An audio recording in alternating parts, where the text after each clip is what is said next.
Hi everyone and welcome back to my channel. For today's video, we are jumping into a full-on complexion breakdown. Now, half of this makeup was done in a separate video. I'll link that up above. But for today, we are focusing on complexion, how to get our skin to look glowy and effortless. And really, I'm quite happy with how my skin looks today. Like, I keep checking it out in the monitor and in the complexion, in the mirror and the monitor, and I really think everything looks very airbrushed and very flawless. So if you want to see how we got here, make sure to keep on watching.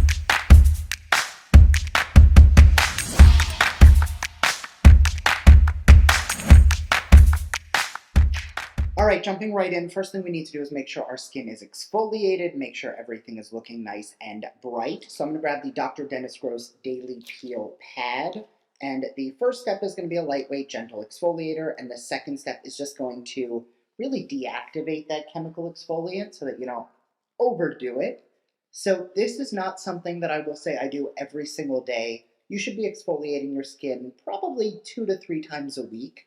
But this is one of those products that on the days where I want to make sure that my skin looks extra perfect for makeup application, or I'm filming things where I want to be like extra glowy, extra smooth. This is going to help. It also will help with the size of your pores. It'll help with dull skin. It will help with the appearance of dry, flaky skin, especially in the winter. This is just one of those all-in amazing products. I leave it on the surface of the skin for anywhere from 1.5 to 2 minutes, depending on how long it's been since I have done it. And then I just go in with the other side, nice and easy.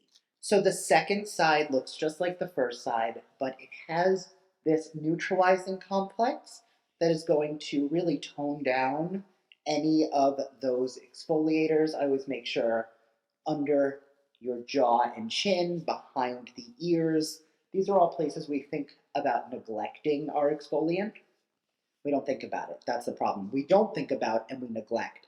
So it really isn't about like cleaning your face, though you will notice on the first pad there is some it's not clear white anymore. There's some gook on there. It's just because it's taking off that dead skin. Once that calms down, we want to go in with something glowy and hydrating. So I'm going to grab the JLo Beauty That JLo Glow Serum and do just one pump of this. I have been using this for a few weeks and my skin is super glowy when I have it on. I'm not sure if I'm seeing like a total additional amount of glow when I'm not like freshly applying it. So I'm not sure as like a skincare product if it's something I really like, but I will say that I definitely like it as a makeup primer. And that's already giving my skin this very healthy, luminous glow. So I'm gonna then go in with the Bobbi Brown Vitamin Enriched Face Base. This has been one of those products that for years has been like on and off in like my top 5 holy grails. And lately I have reignited my love with it. It's one of those things where every time I use it, my skin feels extra plump, extra hydrated, extra smooth. My pores are not accentuated. It's just one of those amazing products. And if I had to summarize, like in a nutshell, what are the top tips to having like perfect skin, beautiful makeup? It all comes down to skin prep. The exfoliation and all of those layers of serum and moisturizer and primer really help everything to go on smooth. And then it's about what you choose for your type of complexion product. So today I'm going to be going in with my holy grail, the MVP Tinted Moisturizer from Beauty for Real. Now I love this product because it is sheer medium coverage, but you can build it all the way up to full coverage. It does come with a full coverage concealer in the cap, so it has like the perfect match already set up for you.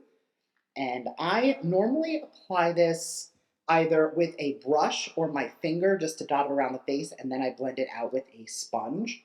Today, that's what I'm going to do. So we're going to put a little bit of that on a brush. Sometimes when I'm lazy, I'll just put it right on the sponge, but because we're doing like our flawless routine, we are going to, where's my mirror? There it is. We're going to apply it around the face with a brush first. This is going to make sure that we have a really thin layer everywhere. And that's just going to make sure we haven't over applied anything.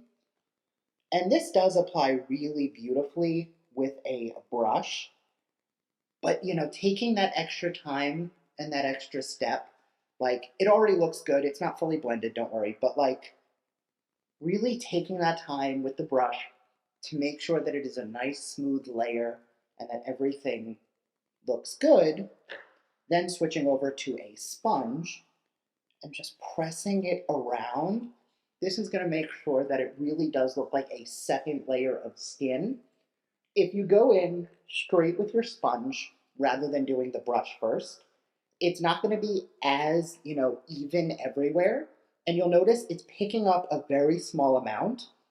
This is just going to make sure that anything above and beyond what I need is picked up from my face.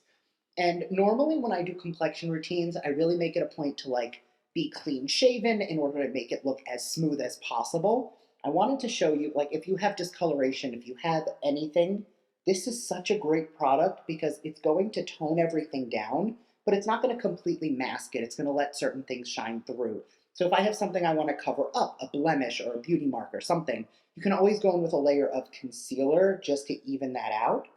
But for me, I really want this coverage to be buildable and still look like my skin. So having a little bit of the stubble show through is kind of like what I go for.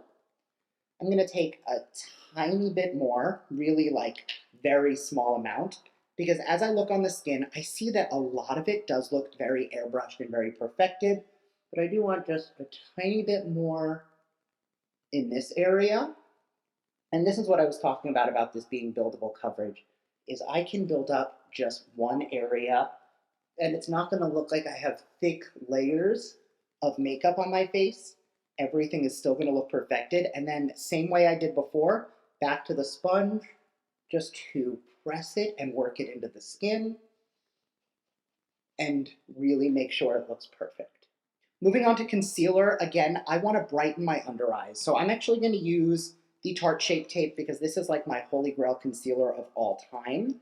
The difference between me in 2016 and me now is just how much of it I use. We used to do that big triangle where we drew that hole. We don't do that anymore. We put a little dot on the inner corner, a little bit out here just to lift the eye. I will take some right here, just because this is where I naturally need to bring forward. I will use this to brighten down here and a tiny bit down there. And what that's going to do is we are pulling forward certain areas of the face. So now, I'm not putting any more on, I'm just using the wand and the doe foot applicator to just move things around a little bit, just to almost pre-blend. And it looks like a lot, but I assure you it is a very thin layer. And then just using the tip of that sponge, we're just gonna small circular motion pats. So I'm not patting up and down, I'm patting in a circle.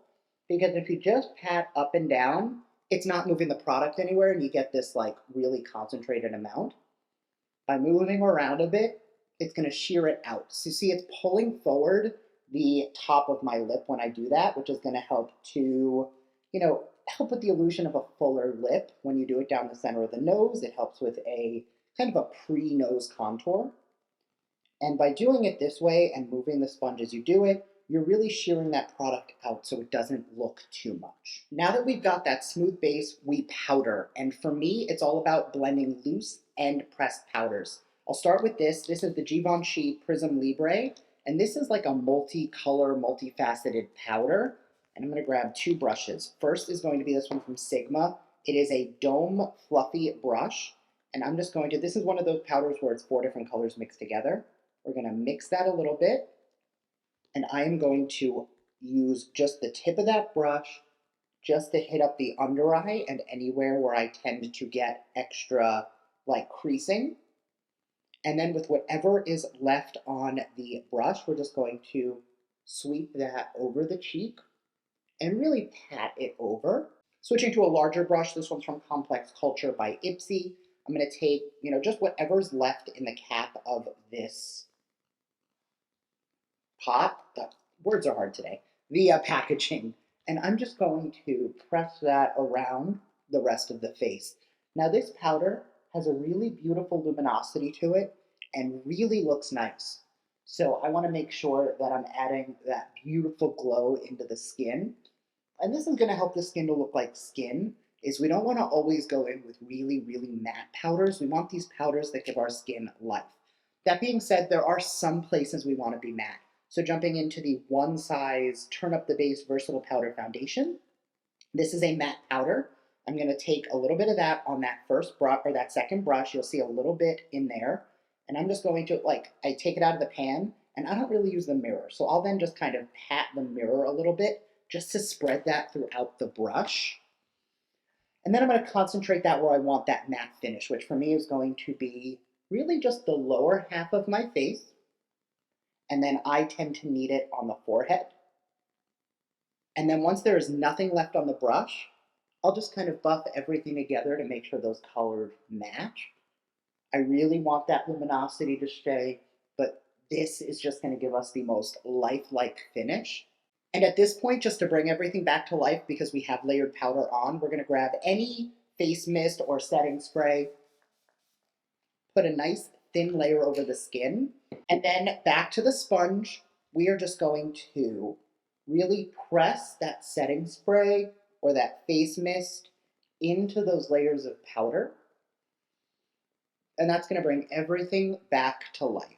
I'm going to go tie up the rest of my makeup off camera and I'll be right back. And with a little bit of blush and everything else on, this is the final result when you add a little bit of bronzer and blush and highlight to the cheeks. Now I will leave, I think I've already, no, at this point I've already posted it. So I will link up above the application for everything after we did complexion if you want to see a little bit more about how we got here. But like that complexion base is what makes it so that we can make our makeup look good. So as always, if you have any questions, let me know down below and I will see you in my next video. Bye.